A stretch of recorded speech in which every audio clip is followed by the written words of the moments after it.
안녕하십니까, 레필입니다. 5월 16일 원자력 테마 보도록 하겠습니다. 자, 오늘도 전반적으로 다 하락을 했습니다. BHI 성황밴드를 제외하고는 모두 하락을 했고요.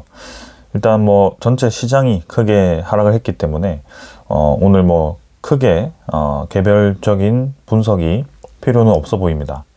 그러나 일단 나중에 한번 같이 보도록 하고요. 먼저 증시 동향부터 보도록 하겠습니다. 증시는 6% 지금 코스피 빠졌고요. 7,490포인트로 진행이 되었습니다.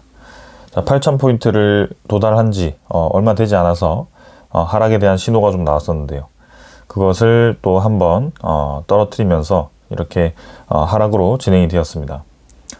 고점 부근에서 크게 나온 하락이기 때문에 좀 주의가 필요한 구간이다라고 생각은 됩니다. 그래서 그동안 쉬지 않고 올라왔던 증시라서 지금 이 하락이 이 하루 만에 끝날지 좀 더 이어져서 6,000포인트까지도 진입을 시킬지 모르는 상황입니다. 일단 반도체 위주로 상승을 했기 때문에 그 반도체에 대한 하락폭이 컸던 것 같고요. 향후 이 코스피에 대한 움직임은 좀 주의가 필요한 구간이다.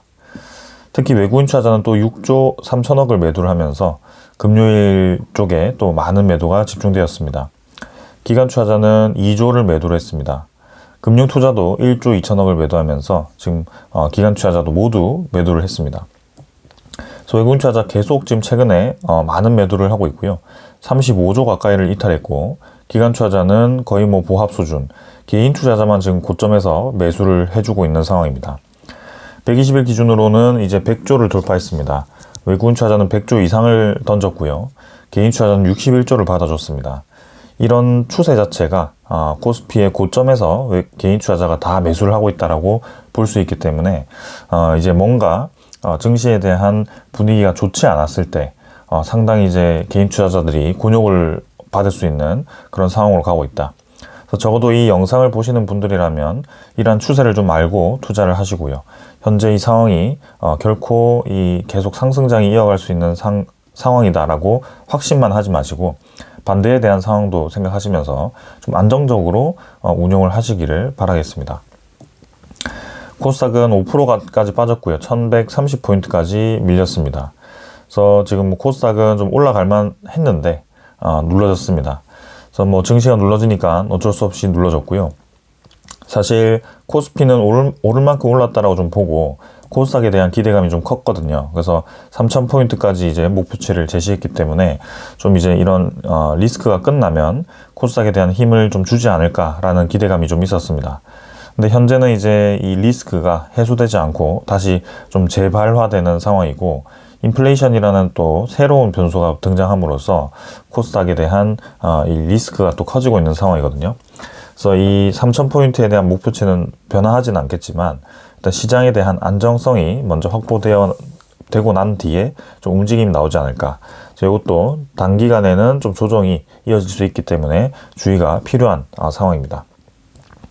수급은 외국인 투자자가 그래도 3,800억을 매수를 했습니다. 매도를 하더라도 좀 계속 매도만 하는 게 아니라 매도를 좀 번갈아 가면서 하는 모습이고요. 기관 투자자는 그래도 매도에 좀 집중을 하고 있습니다. 그래서 코스피와는 좀 다른 것은 전체 이제 120일을 누적을 했을 때는 기관 투자자는 한번 크게 매수하고 그 물량을 좀 덜어내는 상황이라면 외국인 투자자는 보합 수준이고요. 개인 투자자도 사실 많이 매도했다가 다시 이제 매수를 좀 하고 있지만 여전히 이제 마이너스 누적입니다. 그래서 코스피와는 좀 다르죠. 그래서 개인 투자자가 지금 코스닥에는 크게 유입이 되어 있지 않는 상황입니다. 그래서 이런 부분들이 좀 눈에 띈다라는 거. 자, 그 다음 이제 해외 시장입니다. 어제 이제 다우 나스닥이 급락을 했고요. 니케이도 마찬가지 급락을 했습니다. 1.5% 사실 크게 하락한 거 아니죠. 그동안 이제 나스닥이 거의 단기간에 30% 가까이 올랐기 때문에 1.5% 정도 떨어진 것은 크게 무리가 없어 보입니다. 그러나 지금 이제 사실상 이제 증시는 나스닥은 좀 요 부근에서부터 애매하게 자리를 잡아가던 상황이었습니다. 뭔가 수렴을 하긴 하지만 하락으로 이제 자리를 잡았었고요. 근데 그때가 이제 전쟁이 일어나기 전이었거든요. 그래서 분위기가 조금 꺾이는 듯 하는 시점에 전쟁이 터졌고 그 전쟁이 일어난 뒤에 조금 더 하락을 했습니다. 근데 그 전쟁이 이제 아직 끝나지 않았고요. 근데 그런 심리적인 반발세로 이렇게 한 번에 이제 2번 정도, 2배 정도 올라갔습니다. 뭔가 이 시장 상황이 정상적인 느낌은 아니다라는 느낌이 좀 들고요.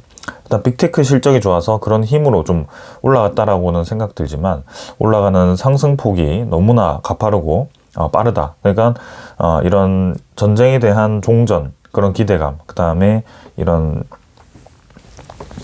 계속 흔들리는 상황 속에 좀 투기적인 베팅을 하는 자금들이 늘어남으로써 이렇게 나스닥이 과도하게 올라간 건 아닌가라는 생각도 좀 하게 됩니다. 그래서 그런 것들이 이제 기대감이 꺾였을 때 나타날 수 있는 부분이 큰 하락이 될 수 있기 때문에 그런 것도 좀 생각을 하셔야 됩니다. 니케이도 지금 2% 가까이 빠졌고요. 고점에서 좀 떨어졌습니다. 이렇게 진행되었습니다. 자, 이제 우리나라 환율도 발작을 일으킵니다. 지금 V자로 완전히 올라가 버렸습니다. 분위기 사실 좋았거든요. 환율이 좀 내려가면서 중동 상황이 어느 정도 이제 좀 사그라드는 느낌이었는데요. 이미 이제 1450원대를 찍고 반등을 해서 1500원을 어제 찍었습니다. 어제 1507원까지 올라갔거든요. 그래서 올라가는 속도가 상당히 빠릅니다. 그러면 이제 다시 1530원대를 금방 이제 진입을 할 수 있는 상황이 될 거고요. 한번 이제 갔던 구간이기 때문에 더 올라갈 수도 있다. 근데 이게 좀 우려스러운 것이 우리나라가 지금 세계 채권 지수와 포함이 되었음에도 환율이 지금 방어가 되지 않는다거든요. 그래서 요게 채권 지수가 포함되었음에도 국채 금리가 계속 치솟고 환율이 이렇게 올라간다는 것은 좀 굉장히 위험해 보입니다. 그래서 어쩔 수 없이 우리나라도 금리 인상을 빠르게 진행할 수밖에 없는 상황으로 좀 가고 있어서 향후 이제 우리나라 하반기에도 어떻게 또 이런 상황이 벌어질지 보도록 하겠습니다. 자, 요 정도로 이제 지표 확인했고요. 네, 오늘 주요 원자재 가격도 한번 확인해 보겠습니다. 선물 지표는 뭐 이미 장이 끝나서 넘어가고, 그 다음에 원자재 가격입니다. 자, 국제유가 지금 105.4달러입니다. 100달러를 돌파하고 들쭉날쭉한 모습이었는데요. 결국에는 꾸준히 이제 저점을 높이면서 올라가는 방향으로 진행이 되고 있습니다. 이제는 다시 안정 발언으로 뭔가 이란 전쟁을 끝내겠다라는 또 그런 시장에 대한 안도감을 주는 흐름에서 다시 이 110달러 근처까지 올라왔기 때문에 또 한 번 긴장감이 높아지고 있다라는 거. 그리고 이제 그런 이제 립 서비스가 통하지 않는다는 겁니다. 계속 이제 그 올라갈 때마다, 원유가 올라갈 때마다 곧 협상을 한다, 곧 끝나간다, 서로 이제 좋은 합의를 할 거다, 이런 얘기를 해왔지만 이제는 시장도 그런 발언에 대해서 피곤해 합니다. 그렇게 얘기를 하고 끝내지 않으니까요. 근데 그러니까 저점이 계속 높아지면서 원유가 생각보다 안 떨어지고 이렇게 수렴을 하는 겁니다. 쐐기형 수렴 패턴에서 이제는 어느 한 방향으로 움직여야 되는데 지금 살짝 이제 위로 들기 시작했죠. 근데 이런 상황에서 뭔가 뭐 전쟁이 다시 발화한다, 서로 미사일을 또 주고받고 이전에 처음에 참전하지 않던 중동 국가들이 이제 본격적으로 방어를 하면서 이란을 공격하기 시작한다, 이런 얘기들이 나오면 갑자기 이제 유가가 위로 튀는 현상이 벌어질 수도 있습니다. 그래서 한참 이제 보는 것이 이 2007년 때 유가가 엄청나게 급등했던 이력이 있는데요. 이때 금융위기가 발생했던 적이 있습니다. 지금도 시장이 과열된 상황에서 이렇게 원유라는 것이 급등을 해서 인플레이션을 급격하게 유발하고 금리 인상을 빠르게 촉진시키는 상황이 되었을 때 그 뒤에 나타나는 후폭풍이 어떻게 될지도 좀 봐야 되는 상황이고요. 상당히 지금 위험한 상황으로 가고 있습니다. 그래서 이런 부분들을 계속 제가 체크를 해 보겠습니다. 채권 금리가 좀 문제인데요. 미국 10년물 국채 금리가 이제 본격적으로 올라가기 시작합니다. 그동안은 4.4% 정도에서 잘 버텼었거든요. 근데 내리고 하다가 이제는 고점이 완전히 뚫려버렸습니다. 그래서 한 번에 지금 4.6%까지 어제 3% 가까이가 올랐고요.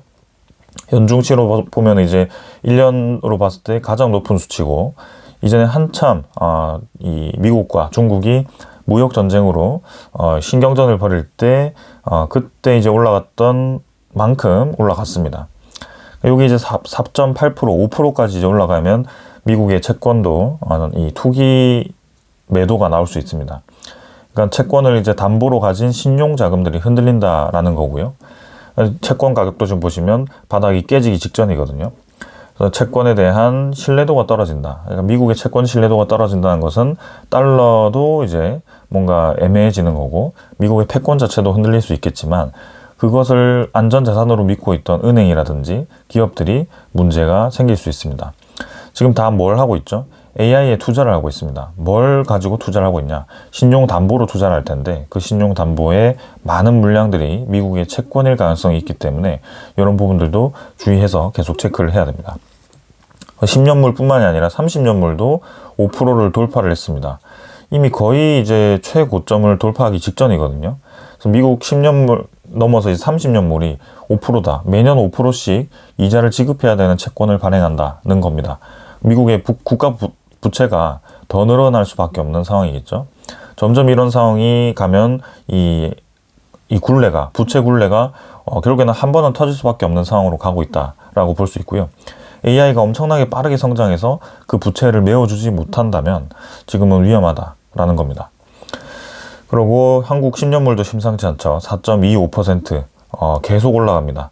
우리 국채금리도 미국보다 더 빨리 올라갑니다. 0.2% 최근에 급등을 했고요. 4.2%가 올라갔습니다. 그러니까 5년치로 봤을 때도 마찬가지 우리나라도 기준금리가 3.2%일 때 수준으로 올라갔기 때문에 지금 기준금리 많이 올려야 됩니다. 이 정도 속도라면 상당히 빠르게 기준금리 올릴 수 있다. 그리고 일본 10년물이 제일 문제입니다. 이거는 뭐 5년 내내 올라갔거든요. 그래서 최대치로 보더라도 이게 어디로 갈 수 있느냐. 2.7%는 사실 2007년 금융위기 때나 아니면 IMF 수준 때만큼 지금 일본 국채금리가 치솟았습니다. 근데 올라가는 속도가 뭐 이렇게 거의 뭐 1년, 2년 만에 이렇게 팍 올라가 버렸기 때문에 뭔가 이제 일본의 그런 이제 금리 상승 시그널이 상당히 위험해 보입니다. 기준금리는 지금 0.75%인데요. 아마 다음 달에 기준금리 결정할 때 일본도 금리를 높일 가능성이 높아 보입니다. 엔캐리 트레이드 청산에 대해서 분명히 얘기가 다시 나올 거고요. 그게 이제 일본도 이런 이제 금리를 상승을 신중하게 하다가 이제 어쩔 수 없이 계속 해야 되는 상황이 생기는 거라서 상당히 어렵습니다. 일본이 지금 뭘 하고 있죠? 계속해서 이제 무기 생산하고 그다음에 이 대미 투자를 하기 위해서 그 대미 투자 금액도 엄청 큽니다. 한국보다 큽니다. 근데 그 돈 다 뭘로 하나요? 결국에는 부채로 합니다. 일본 국채 찍어다가 하는데요. 그런 상황 때문에 이게 더 오르고 하고 있다. 이 시장에 그냥 돈이 많이 풀리니까 물가가 올라갈 수밖에 없고 일본도 그런 상황으로 가고 있는 겁니다. 니케이 지수 많이 올라갔지만 그게 인플레이션에 대한 시그널일 수도 있습니다. 그래서 마냥 주식시장이 올라가는 것이 지금 이 긍정적인 뭔가 성장이 잘 돼서 했다라기보다는 성장도 있겠지만 이렇게 시장에 대한 금리가 올라가는 시그널이 나타나면서 간 거라서 결국에는 한 번은 터질 수밖에 없는 방향으로 가고 있다. 나머지 다 국가들도 지금 5%씩 다 돌파를 했고요. 상당히 국채금리가 이제 향후 많이 들으실 것 같습니다. 그럼 이 국채금리를 무엇이 자꾸 끌어올리고 있느냐? 결국엔 중동 전쟁입니다. 중동 전쟁이 펼쳐지면서 원유 가격이 올라가면서 원유가 올랐는데 왜 이렇게 국채금리가 올라가나요? 원유를 통해서 여러 가지 이제 자재들, 건설 자재 할 거 없이 반도체 자재도 마찬가지고 소재도 그렇고 그리고 원유뿐만이 아니라 지금 호르무즈 해협의 이 유통 자체를 완전히 막아버렸기 때문에 거기로부터 나오는 그런 각종 자재들이 다 지금 인플레이션으로 올라가고 있습니다. 그러면 딱 하나죠. 전쟁이 끝나면 이 리스크가 확실히 이제 감소할 텐데 그게 지금 끝나지 않아서 문제가 발생하고 있습니다.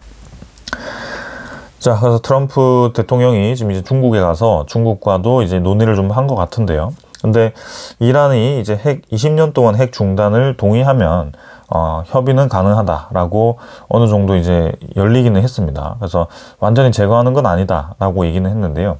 근데 이게 이제 확실하게 약속을 해야 된다라고 또 제안을 했기 때문에 향후 이제 어떻게 될지 또 봐야 됩니다. 그래서 이 핵 반출을 일부 해야 되는지 그런 것들을 좀 봐야 되고요.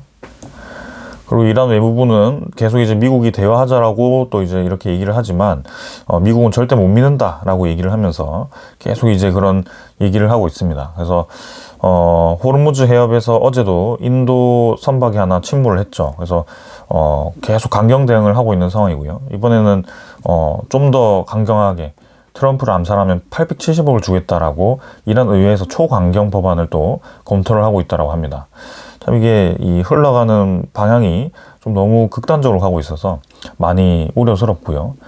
네타냐후 이스라엘 총리도 지금 급진 이슬람과 계속 싸우겠다라고 하면서 이 전쟁을 끝낼 생각이 없어 보입니다.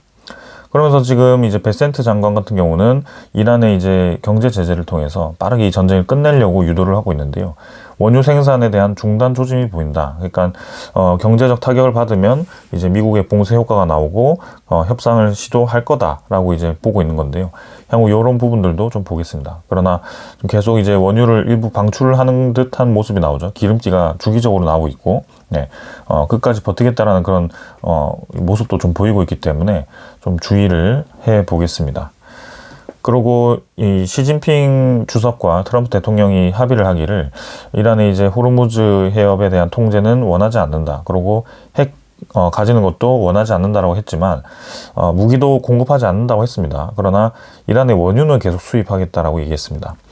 기름은 필요하니까 우리가 수입을 하고 그러면 이란은 자연스럽게 경제적인 이득을 얻을 수밖에 없습니다. 그럼 장기전으로 갈 수밖에 없죠. 이란이 지금 경제 봉쇄를 당하고 있는 상황에서 경제에 대한 탈출구가 보인다면 버틸 수밖에 없을 겁니다. 그러면 중국이 그런 역할을 하고 있기 때문에 이 미중 무역 이 회담도 사실상 조금 겉면으로는 좋아 보였지만 크게 뭔가 성과는 없어 보이는 상황으로 가고 있습니다. 그럼 제일 문제는 지금 UAE가 오펙을 탈퇴했었는데요. 지금 오펙 탈퇴한 이후로 지금 이제 뭔가 이스라엘과 조금 밀착을 한다는 그런 느낌이 있습니다. 사우디가 사실 이제 전에 한참 이제 이란의 공습이 중동 국가들에 집중되었을 때 이 UAE가 많이 공격을 받았었는데요. 근데 그런 것 때문에 이제 걸프 국가들의 동맹국들과 함께 공동 군사 대응을 하자라고 UAE가 제안을 했는데 사우디가 요거를 거부를 했다라고 합니다. 그래서 그때부터 이제 안보와 경제 행보에 독자적으로 이제 나선다라고 얘기가 되었고 아마 오펙의 탈퇴 이 기로가 되지 않았을까라는 생각입니다. 그러면 이번에 다시 한번 이란이 뭔가 중동 국가들에게 압박을 하고 그런 에너지 시설을 때리면 UAE가 어떻게 대응을 할까요? 당연히 이제 공격을 하겠죠. 독자적인 공격을 할 겁니다. 그러면 시장은 더 크게 좋지 않게 판단할 수 있습니다. 이제는 미국의 통제하에 이 전쟁이 흘러가는 게 아니라 중동 국가끼리의 전쟁으로 번질 수 있기 때문에 완전히 또 다른 얘기가 되어버리는 겁니다. 그래서 이런 부분들이 아주 위험하다 지금. 그런 와중에 이스라엘과 레바논이 45일 추가 연장을 휴전을 합의했는데요. 6월 말까지로 이제 합의를 했다라고 합니다. 아무튼 이렇게 자꾸 45일씩 늘린다는 것 자체가 전쟁을 좀 길게 보는 거 아닌가. 이게 좀 길어지면 좀 위험한 거 아닌가라는 생각이 듭니다. 소매 판매는 다행히 마이너스까지는 아니었습니다. 0.5% 올라가면서 4월 소매 판매는 그래도 괜찮게 나왔는데 근데 고유가 이제 소비 위축이 되는 시그널들이 보인다. 주유소 판매는 증가했지만 가구와 의류 등 소비는 감소했다. 주유소 판매는 왜 증가했을까요? 지금 이제 기름이 더 비싸지기 전에 미리 넣는 사람들이 많았을 것 같습니다. 근데 계속 올라가죠. 네, 앞으로는 소매 판매가 이제 둔화되는 시그널이 나타날 가능성이 있습니다. 그리고 이제 인플레 공포가 등장하기 시작합니다. 소비자 물가도 3.8% 올랐고요. 생산자 물가도 6% 올랐고요. 그리고 이제 MOM도 1.5%가 올랐기 때문에 이제는 금리 인상이 나올 수밖에 없는 얘기입니다. 달러화 가치가 2개월 만에 폭등을 했고요. 네, 이런 상황들이 이제는 위험하다. 한참 이제 AI를 위해서 기업이 부채를 찍고 개인 투자자들이 지금 이 엄청난 상승장에 부채를 내서 투자를 하고 부동산에 많은 자금들이 투입이 되어 있는 이 상황에서 현금성 자산이 없는 상황에서 금리가 갑자기 올라간다라고 했을 때는 아주 큰 문제가 생길 수밖에 없습니다. 그때가 금융위기 전과 유사한 상황이기 때문에 지금 당장 내일 그런 상황이 벌어진다는 건 아니겠지만 이 전쟁이 이어지고 올해 이제 금리가 한 두세 차례 이제 올라가기 시작하면 내년쯤에는 그런 상황이 벌어질 수도 있습니다. 그래서 그런 부분들을 계속 주시를 해야 될 것 같습니다. 자, 그리고 필라델피아 연은도 2분기에 지금 미국 소비자 물가 6%를 전망하고 있습니다.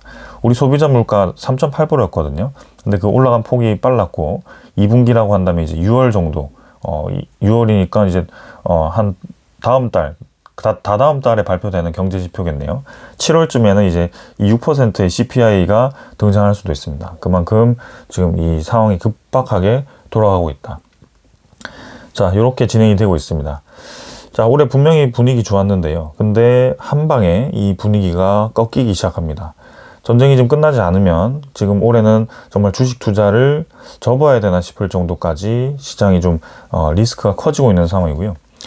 일단은 우리는 원자력 테마를 투자를 하고 있죠.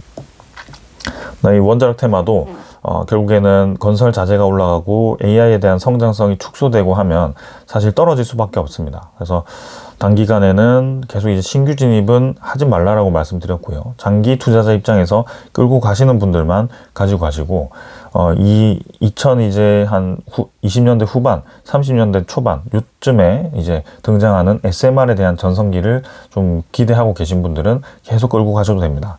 근데 지금 당장에서야 큰 돈을 투입을 했고 단기적인 수익을 얻기 위해서 좀 무리하게 투자를 하셨다면 조금은 주의를 해야 되는 구간이다.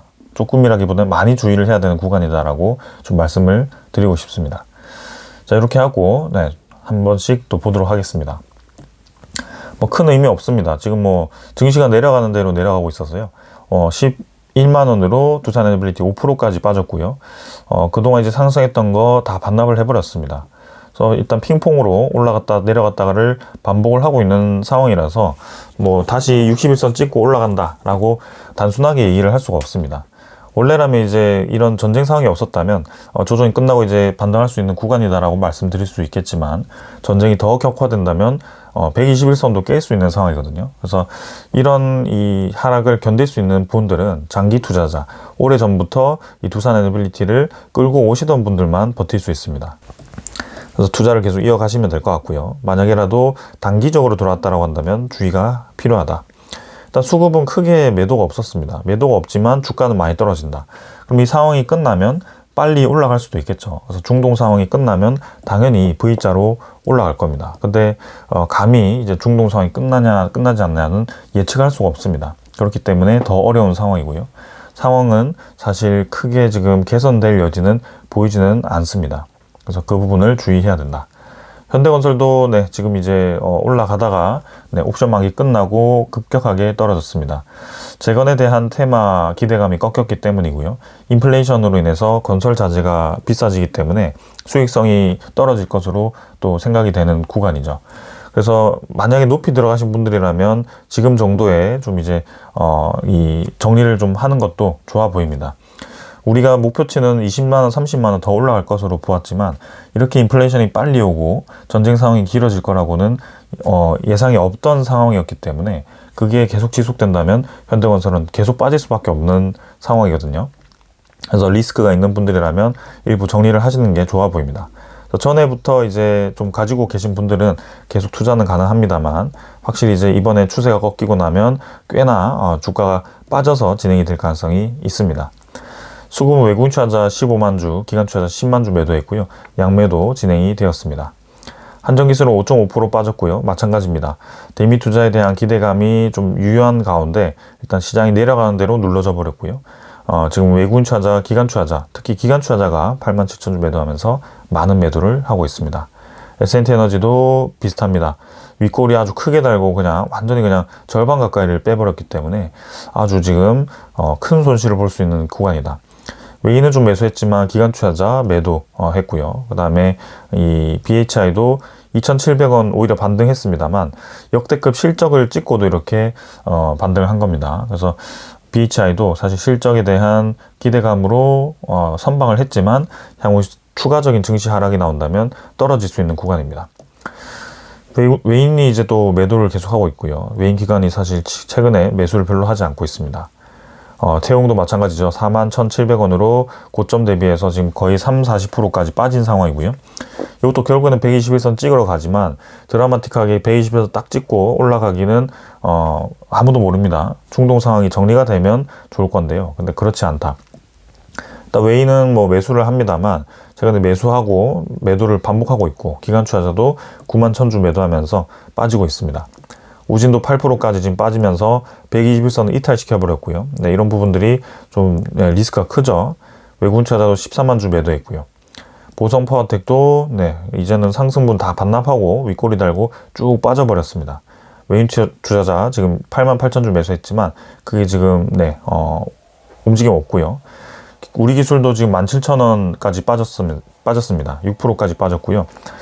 슬금슬금 이제 빼기 시작하더니 결국에는 완전히 무너뜨립니다. 그래서 121선까지 볼 수도 있겠지만 지금 상황에 따라 더 하락도 가능하다. 외인 투자자는 90만 주 매수하면서 일부 매수했고, 기관 투자자 위주로 매도가 나오고 있습니다. 자, 이렇게 대충 한번 봤는데요. 지금은 주가가 올라가냐 떨어지냐, 요게 중요한 것 같지 않습니다. 우리가 원자력 테마를 왜 투자했느냐? 결국에는 AI에 대한 성장으로 인해서 에너지에 대한 부족 때문에 그 부족을 안정적인 전력을 생산할 수 있는 기저 에너지로 운용할 수 있는 원자력 발전이 뜰 거다라고 이제 투자를 한 겁니다. 그런데 지금 이제 이렇게 전쟁이 길어지고 금리 인상이 부각되는 시기가 된다면 AI에 대한 성장성은 당연히 떨어질 수밖에 없습니다. 그런 상황 속에 에너지에 대한 투자는 당연히 지연될 수밖에 없고요. 그러면 단기적으로 가장 먼저 타격을 받는 것도 이 에너지 테마가 될 가능성이 있습니다. 반도체도 마찬가지입니다. 지금 당장에서야 뭐 수요가 엄청나게 급증할 거라고 디램 가격이 6배, 10배 이렇게 올라갔지만 마찬가지 이것도 이 성장성이 꺾이게 되면 디램 가격 순식간에 떨어질 거거든요. 이런 부분들이 향후 삼성전자, SK하이닉스의 목표가가 반토막이 될 수도 있습니다. 그래서 그런 부분들을 주의해서 지금 보셔야 됩니다. 사실상 지금 증시가 심상치 않고요. 딱 하나면 됩니다. 중동 전쟁 끝냈다. 이란과 미국이 합의를 했다. 호르무즈 해협 열겠다라는 기사 하나만 뜨면 시장이 엄청나게 리스크가 높아진 상황에서 빠르게 안정감을 찾을 수도 있습니다. 그리고 뭐 원유 가격이 생각만큼 빠르게 떨어지진 않겠지만 그래도 AI 성장성을 완전히 저해할 만큼 상황은 벌어지지 않을 거고요. 그리고 이제 이 높아진 원유 가격과 그 다음에 가스 가격 때문에 미국도 이제 이런 원유 개발과 가스 개발을 할 수 있는 그런 사업권이 이 수익성이 생기는 거죠. 그래서 이런 부분에 투자를 많이 할 겁니다. 그래서 북미 쪽에 있는 가스 플랜트, 원유 플랜트에 우리나라 기업들이 많은 투자를 하게 될 겁니다. 그런 부분들도 중요한 겁니다. 그래서 전쟁이 지속된다면 AI의 성장성이 꺾이면서 금리 인상이 되면서 이 상승장이 꺾일 거고요. 전쟁이 지속되지 않고 마무리가 된다라고 한다면 이렇게 새로운 기회가 있습니다. 그래서 그 관련된 또 기자재들이 상당히 인기가 있을 겁니다. 중동도 마찬가지죠. 가스 화학 플랜트 지금 다 손상되었기 때문에 그거 복구하려면 꽤나 많은 그런 이제 가스관 플랜트, 원유 플랜트 관련된 기자재 건설 기업들이 뛰어들어야 됩니다. 그래서 그런 기업들이 우리 원자력 테마라고 하는 그 기업들과 또 관련이 있기 때문에 분명히 이제 종전이 되면 빠르게 이제 올라가게 될 겁니다. 근데 현재는 종전이 될지 아닐지는 아무도 알 수 없고요.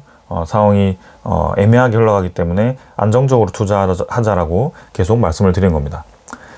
미래의 가치는 확실해 보입니다. 에너지난이 계속 이어지고 있습니다. 이런 상황을 이제 못 버티기 때문에 각 국가들, 이탈리아도 마찬가지 40년 만에 원전을 복귀하려고 하고 있습니다. 천연가스 의존도 높였는데 결국에는 이 천연가스 많이 사용할수록 지금 손해보는 구조고 되고 있습니다. 우리나라도 한국전력도 최근에 이 원자재 가격 상승, 에너지 가격 상승으로 또 손실이 커질 상황이고요. 그래서 목표가가 빠르게 떨어지고 있더라고요. 그런 상황이 다시 한번 재현되고 있다. 그럼 이제 이 원료 가격에 자유로운 에너지를 늘릴 수밖에 없는데 그게 재생에너지와 이 원전 에너지가 될 수 있고요. 수소 에너지도 그 중에 하나가 될 수 있는데 아직까지는 많이 관심을 받지 못하고 있죠. 근데 최근에 이제 수소 연료 전지도 관심 받고 있어서 그 세 가지를 좀 보시면 될 것 같습니다. 근데 이제 원전 10기 분량의 태양광을 이렇게 많이 깔았는데 근데 또 안정장치가 미비하다 보니 전력망이 아킬레스건이 있다. 그래서 15기가트 규모의 태양광 설비가 개통 안정성 기능을 확보하지 못하고 운용되고 있다. 그래서 1.4기가트 수준의 이제 원전 10개 정도의 상황인데 여기 이제 너무 이제 효율이 좋으니까 이렇게 봄날 그다음에 여름날 정도의 한낮에는 이제 구름도 없고 햇빛의 효율이 너무 좋으니까 에너지가 너무 많이 생산된다는 겁니다. 그럼 이제 모르는 분들이 보면 이렇게 에너지가 많이 남아도는데 무슨 원전을 짓냐라고 할 수 있겠지만 이 부분은 얘기가 다릅니다. 왜냐하면 우리가 필요 없는 시간에 에너지를 많이 생산한다는 거거든요. 우리가 필요한 시간에 에너지를 많이 생산해야 되는데 우리가 필요 없는 시간에 에너지를 많이 생산한다. 이거는 다른 얘기입니다. 그래서 에너지가 남아돈다는 게 거기에 집중되면 안 되고요. 우리가 제때 필요할 때 사용하고 싶을 때 쓸 수 있는 에너지가 있어야 되는데 그렇지 않은 에너지를 지금 너무 많이 깔았다라고 하는 것과 같습니다. 그래서 부랴부랴 이제 낮에 에너지를 쓰도록 유도하려고 심야 전기료를 높이고 한낮 에너지를 낮추고 그러는데요. 사실 뭐 사람 일하는 게 교대로 돌고 하면은 뭐 낮에 다 나와서 운용할 수도 없는 거고요. 그죠? 이 설비 같은 경우도 캐파가 정해져 있고 하루 종일 돌아가야 되는 그런 것들도 있는데 기업 입장에서도 이제 짜증나는 거죠.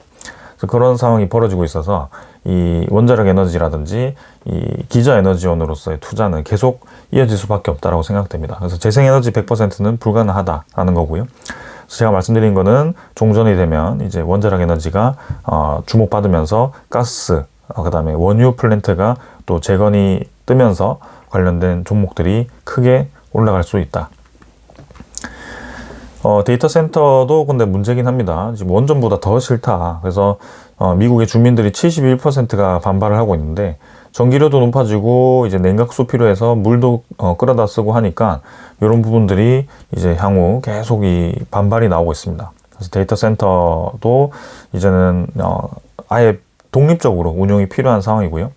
그럼 주민 반발을 사지 않기 위해서는 독립적인 에너지와 독립적인 냉각 방법이 필요할 겁니다. 그런 초점에 맞춰서 이제 데이터 센터가 운용이 될 거라서 이 SMR이 적합하거든요. 그런 부분들을 우리가 계속 지켜볼 필요가 있겠습니다.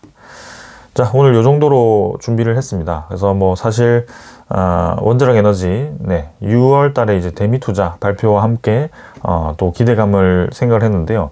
만약에 중동 상황이 이렇게 이어지고 6월 달 이제 중순쯤에 5월에 CPI, PPI 지표 발표되었는데 이번 달보다 훨씬 높다. 그리고 이 전쟁이 끝날 기미가 보이지 않는다라고 했을 때는 대미 투자 뭐 1호가 원전이 되든 2호가 원전이 되든 사실 그게 지금 중요한 상황은 아니게 될 것 같습니다. 그래서 이 이란에 대한 종전이 끝나는지 일단 먼저 확인을 할 필요가 있을 것 같고요. 그게 애매하다라고 하시는 분들은 최대한 현금을 확보해 두셨다가 종전이 나왔다라는 시그널을 보고 다시 투자를 하셔도 저는 괜찮을 것 같습니다. 그렇게 좀 보시면 될 것 같습니다. 오늘 여기까지 하고 마무리하도록 하겠습니다. 감사합니다.